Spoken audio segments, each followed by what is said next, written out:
Talagang napakasakit nun, ano. So, tayo nga, mapilayan nga lang tayo. Ito pang maputulan ng, ano, spinal Sabi nga, column ba yun? mas okay pa yung naputol to. At least, naiyak ako. Okay lang, umiyak ako lang. May bibigyan mo siya ng paa dito. Oo. Pero yung totally ito, wala. Naawa ako. Wala lang kami magawa. Pag kumikirot, yan, inom siya namin pinamig. Pero ano yun? Ano yun? Ano nangyari dyan? Bali, hindi talaga naayos yan. Oh, shit. Dapat ito dito, hanggang dito sa may pitang dito, Oh. lagyan ng bakal. Lalo dito sa may pitang kon, ganyan yung totoo. Yan. Tiyan mo, Ow. bali yan. Kaya nga nung pagbagsak, ramdam ko na bali talaga eh. Yung mga pebbles, Oo. yun, hindi ako katigas. Ay, ibig sabihin wala ka na, ano, naoperahan ka na pala. Malaki. Naoperahan ka na. Hindi pa rin normal yun eh. Hindi pa rin normal. Kaya lang ako nilagyan ng ganito, parang yung mga dumi ng mailabas. Ah. Gawa dati, hindi na ilalabas eh. Yung mga dumi. Minsan nga, dugo na labas dito. Dugo, nalabas. Ibig sabihin nilalagnat ka dyan talaga pag ano. Oo, pag inusinom pang sobrang sarap. Kailangan pag taga maopera lang, nagkalaman na yan. Hindi na kaya operahan. Sabi ng doktor, 50-50 na daw. 50-50 na. Grabe naman. Gawa pag tinayo doon, maraming tatamaan na Aw! Wala na, habang buhay hanggang yan. Buti naman may mga generic na ganyan. Masisira din ang ano mo dyan, yung laman loob mo sa ganyan. Kakainom ng gamot. So, good morning. Today is Wednesday, no? Wala nang intro-intro. Ay, kita yung background ng kubo ko. Yan, dyan ako nawi. So, for today's vlog, no? Meron akong kapitbahay dito. Si Aaron, no? 27 years old. Meron siyang karamdaman na lumbar fracture. Actually, hindi karamdaman. Na-aksidente siya sa isang trabaho. So, yun nga, masaklap yung nangyari sa kanya. Habang buhay niya nang dadalhin yung kanyang pagka-aksidente yung nangyari sa kanya, no? Which is, nadaganan siya nung pader. So, pinuntahan ko siya last time, no? Nausap ko siya, tinanong ko siya. So, yun nga, talagang matindi yung pangangailangan niya kasi hindi na siya nakakakilos. So, wala na, nakahiga na lang siya, bedridden. At the same time, nagka-catheter bag siya. So, yun nga, nakaawa ako doon sa sitwasyon niya ba. Talagang masipag tong bata na to eh, no? Napakasipag nito nung hindi pa siya na-aksidente. Napakasipag niya. So good thing naman, may nakilala nga ako, si Ma'am Ses, no? Shout out kay Ma'am Ses, tsaka sa Team Global Health Community, no? Shout out sa inyong lahat. Talagang naikwento ko kay Ma'am Ses. Naikwento ko yung kalagayan nga ni Aaron. So yun nga, sabi niya, ganto ganyan. So ko naman siyempre natuwa ako kasi kahit pa paano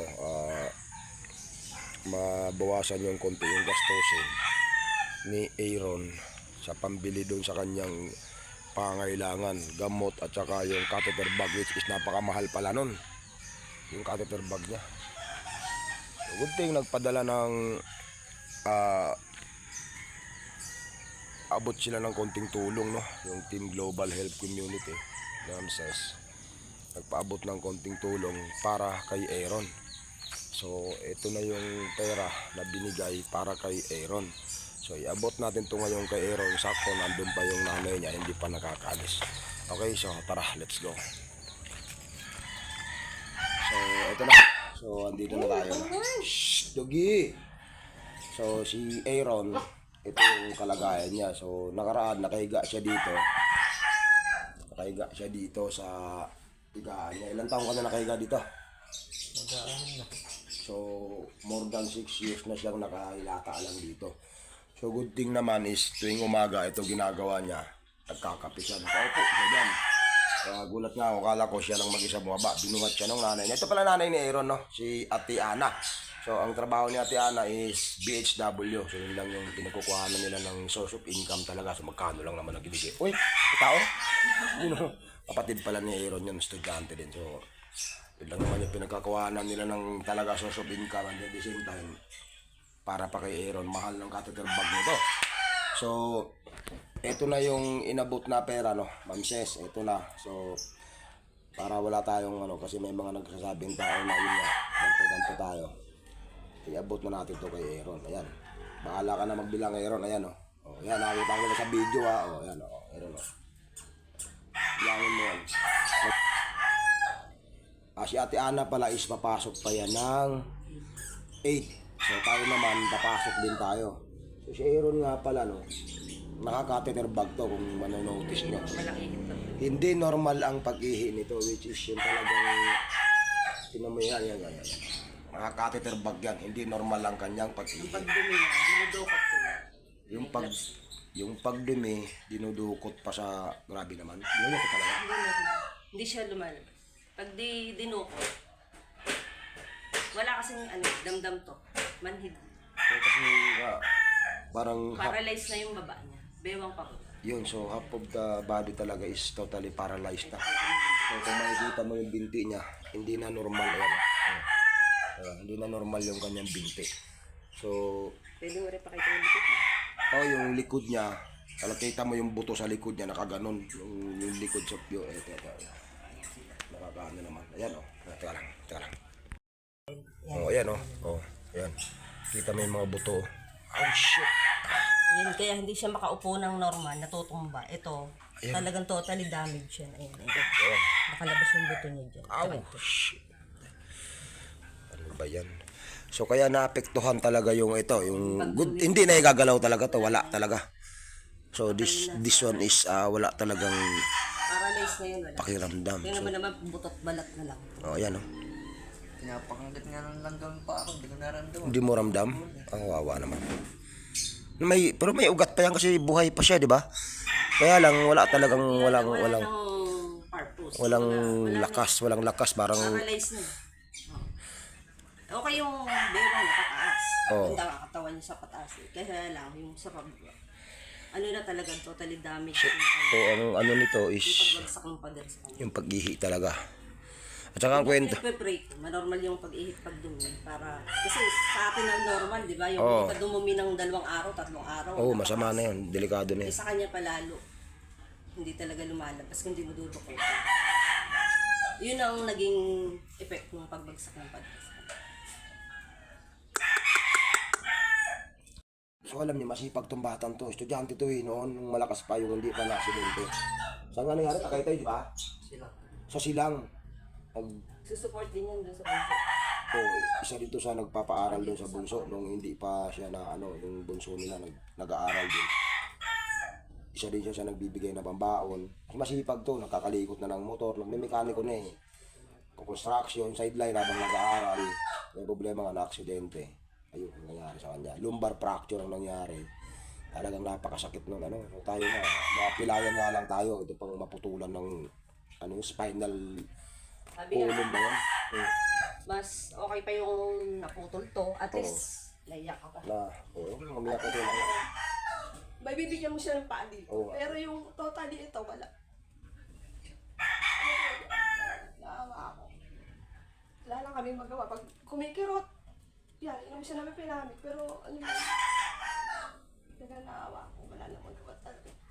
Kaya kapit lang sa Lord. Kasi prayer lang lagi. Naawa ako. Wala naman kaming magawa. Pagsubok yun na kailangan ng pasa. Ang masakit lang naman talaga nito is yung gastuhin talaga nito sa batang to. Pwede siya isuko. Kasi Hindi, siyempre, pwede isuko yan. Talagang habang buhay na to. Sabi ko nga, nagbigyan ako lagi ng kalakasan. Kasi wala naman dati na nagsusupport kasi wala naman din naman yung namin kasama yan. So kami lang. Ito, at least, Construction din to eh. Ah, si ano, nagtatrabaho din ha? Kaka-graduate lang niya ng ano. Oo. Kaya lang di maganda kasi wala pang na-apply na maganda. At graduate naman ng IT, kaya lang ano. Wala pang na-apply na maganda eh. So, construction din. Sabi ko nga ingat lang eh, nagkakapobia na ako sa construction. Marunong ka ba mag-edit? Marunong ka mag-edit ng video? Ibang amin eh. Programming namin. Ah, programmer kayo? Sige, done lang. Nalungkot naman ako dito, biglang umiyak si Nana, si Ate Ana. Hindi naman ako sanay ng gano'n. Dating kasi dito sa mga anak ko, mahina talaga loob. Hindi ako sanay ng gano'n pag may umiiyak kasi ako matibay ang dibdib ko eh. Kahit medyo yung bagsak na yung kalooban ko, talagang pinipigil ko yan. Kasi Kasi nga, ko nga, ano eh, hindi niya tinitingnan to. Nung dumating kami na 8 months kami sa orthopedic, di siya lumalapit. Halos 3 buwan siya, hindi niya tinitingnan ko na awa. kahit nga ako, di naman ako pumupunta dito eh. Kasi nga alam ko yung nangyari nga, nagulat nga lang naman talaga. Kasi yung foreman niya, hindi naman totally monthly nagbibigay. Wala talaga. Pag humingi lang ako, doon siya nagbibigay. Pero yung support niya na lagi, wala talaga. Yun. Kaya na ano ako. Kami, yun. Sa kapatid ko minsan, nakakaya din naman pag laging hihingi ka. Yun. Pinagkakasya rin yung sweldo. Magkano lang naman yung sweldo ng BSW? 3,000.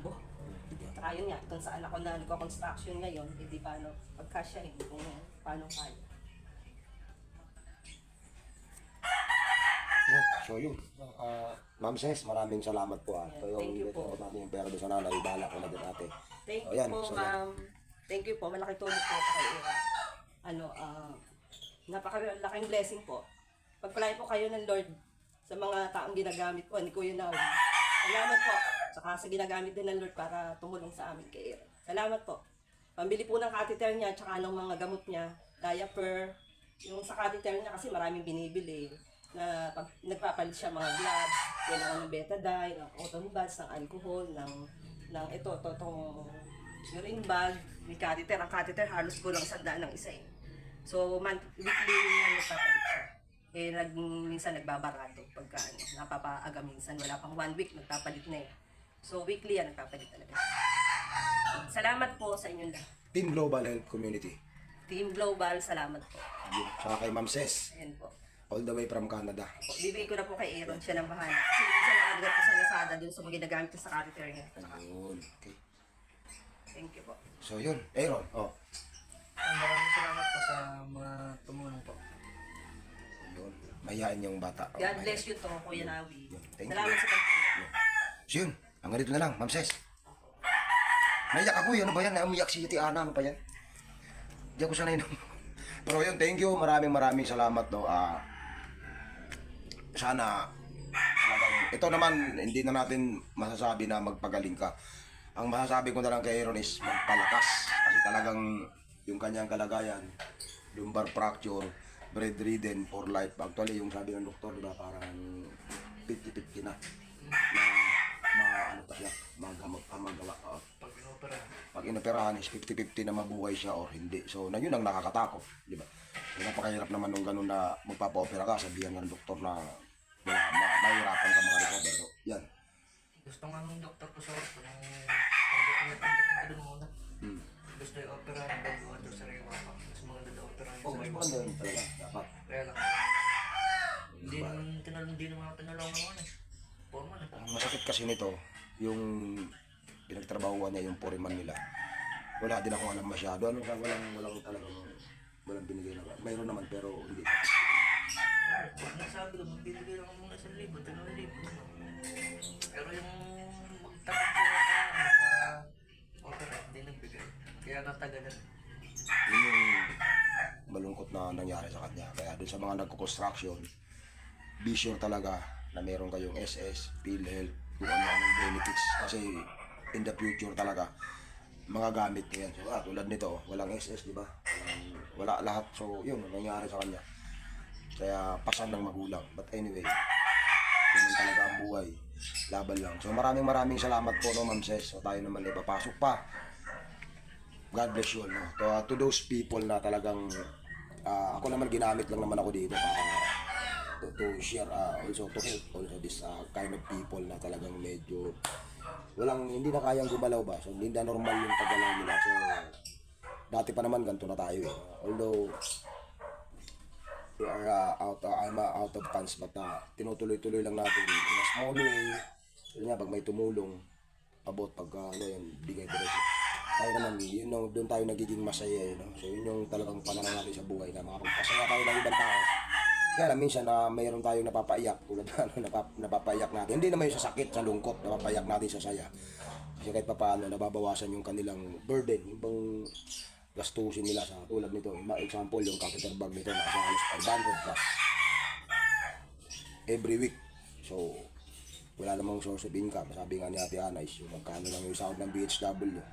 So talagang pagkain, may estudyante pa siya. So good thing is, alalay na yung isa. Ano pangalan ng isa? Si Jeff, nagko-construction na din. So yun, sana may speed help yun. Kasi ito, lesson talaga. So yun, maraming salamat sa inyo lahat. Shout out Team Global Health Community. Ma'am Ses,